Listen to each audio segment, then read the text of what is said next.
ہم سے جڑنے کے لیے یوٹیوب پر رضا طالب قرآن سبسکرائب کریں اور بیل آئیکن دبائیں تاکہ نئی ویڈیو کا نوٹیفیکیشن آپ کو ملتا رہے۔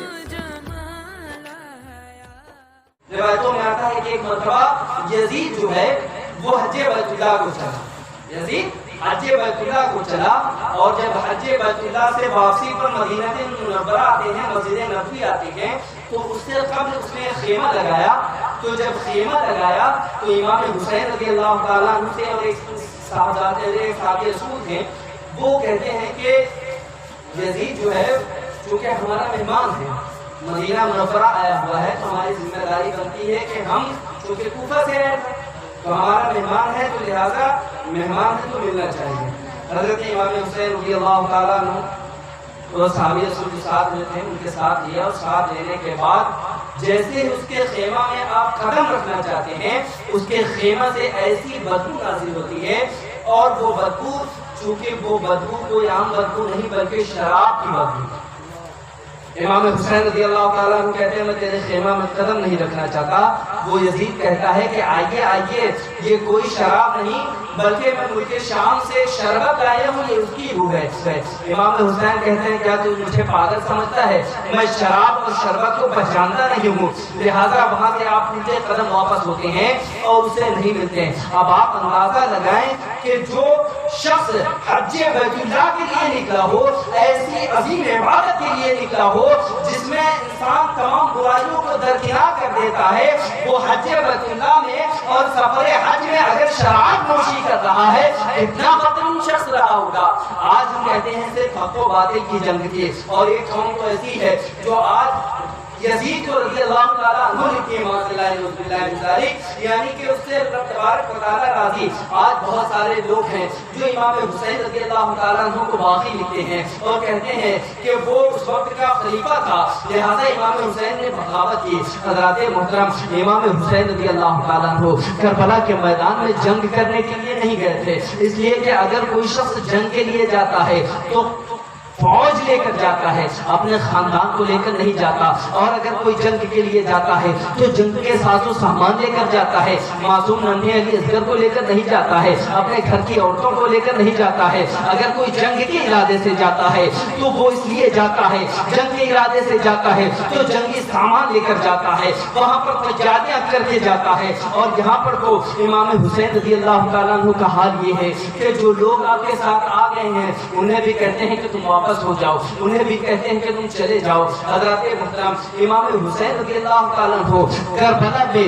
صرف جنگ کرنے کے لیے نہیں گئے تھے بلکہ اقتدار اور جو کردار تھا گویا وہاں پر جنگ کرنے کے لیے نہیں بلکہ کردار یزید کے جو پردہ تھے اس پردے کو دور کرنے کے لیے امام حسین کربلا کے میدان میں گئے تھے۔ صرف آپ جنگ کے ارادے سے نہیں گئے، اس لیے کہ جنگ کے ارادے سے تیاریاں ہوا کرتی ہیں۔ حضرات محترم، درود پاک پڑھ لیجیے۔ اللہ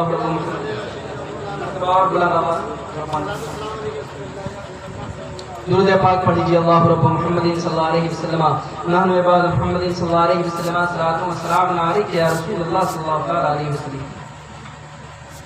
ایک مرتبہ اللہ آواز سے درود پاک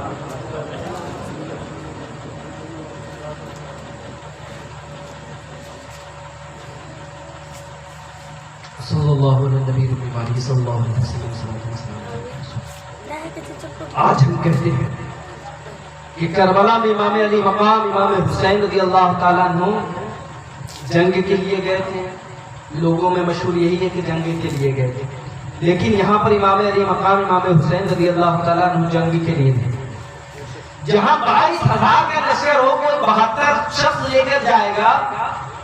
کوئی عقل مند ہے ایسا؟ کوئی عقل والا ایسا کرے گا کہ جہاں 22,000 کا لشکر ہو ساز و سامان کے ساتھ، وہاں پر 72 لوگوں کو لے کر جایا جائے اور وہ بھی بغیر کسی جنگی سامان کے، اور اس میں بچے اور عورتیں بھی شامل ہوں؟ ایسا کوئی عقل مند کر سکتا ہے؟ امام علی مقام وہاں پر جدیدی کردار کو دکھانے کے لیے اور اس کو پوری دنیا میں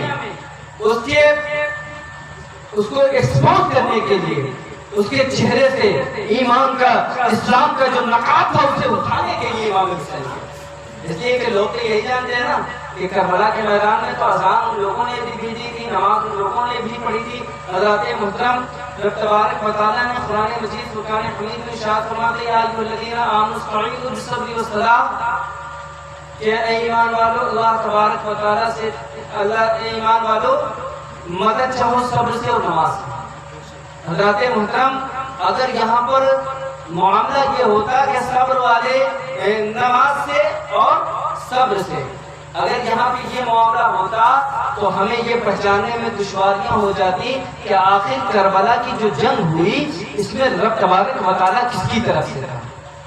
اس لیے کہ آپ نے کہا مدد چاہو صبر سے نماز سے، تو نماز تو ادھر بھی پڑھی جا رہی، نماز ادھر بھی پڑھی جا رہی ہے، لیکن رب تبارک و تعالیٰ آخر کس کے ساتھ ہے؟ تو اس کے آگے کی آیت مبارکہ ان اللہ مع الصابرین، بے شک اللہ تبارک و تعالیٰ صبر کرنے والوں کے ساتھ ہے۔ تو پتہ چلا کہ کربلا کے میدان کو جب ہم دیکھیں گے تو ہم یہ دیکھیں گے کہ نمازی صرف نہیں دیکھیں گے کہ نماز تو ادھر بھی ہے، نماز تو ادھر بھی ہے، لیکن ہم یہ دیکھیں گے کربلا کے میدان میں صبر کس کے ساتھ ہے۔ اگر صبر دیکھنا ہے تو یہ اہل بیت اطہار اور امام علی مقام امام حسین کے پاس ہے کہ جو جوان بیٹے کی میت پہ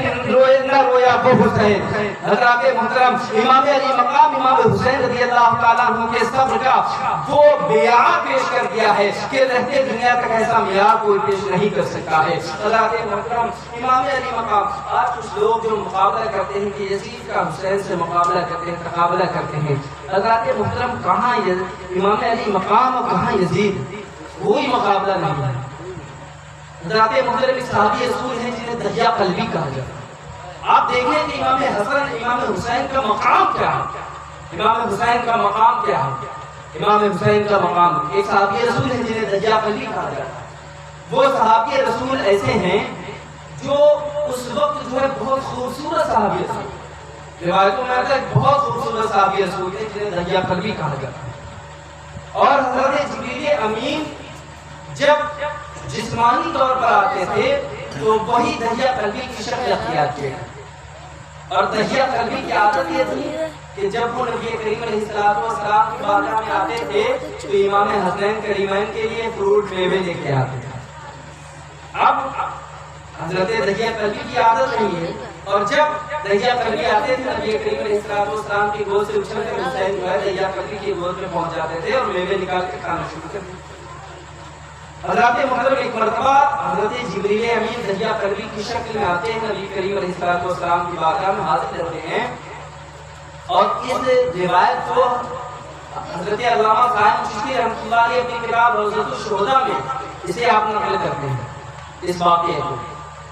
حضرت دحیہ قلبی کی شکل میں حضرت جبریل امین حاضر ہوتے ہیں، اور حاضر ہونے کے بعد چونکہ نبی کریم علیہ السلام سے جو بات نہیں کرتے تھے، لیکن امام حسین رضی اللہ تعالیٰ جو بیٹھے تھے وہ نبی کریم علیہ السلام کی گود سے نکل کر دحیہ قلبی جو بشکل دحیہ قلبی تھے ان کی گود میں بیٹھ جاتے ہیں۔ نبی کریم علیہ السلام جب امام حسین رضی اللہ تعالیٰ عنہ کو سمیٹنے کی کوشش کرتے ہیں تو وہ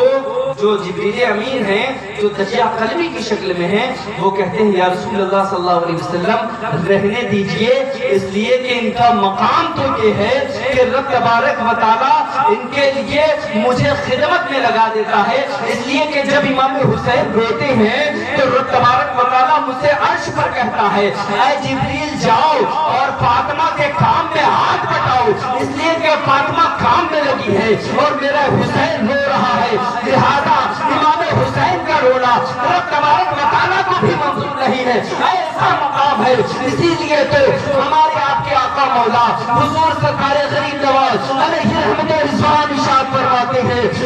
حسین امام علی مقام کے شان میں آپ جو ارشاد فرماتے ہیں شاہ حسین بادشاہ حسین دی بناس حسین زکات دست در دست یزید حقا کے بنا لا الہ الا حسین۔ آپ دیکھیں کہ سیدنا سرکار غریب نواز علیہ رحمت و رضوان نے جتنے شعر میں حسین کا لفظ استعمال کیا ہے اس شعر میں آپ نے یزید کا لفظ استعمال نہ کیا، گویا کہ یہاں پر بتا رہے ہیں سرکار غریب نواز ارشاد فرماتے ہیں کہ میری غیرت نے یہ گوارا نہ کیا کہ جہاں پر حسین کا نام ہو اس کے مد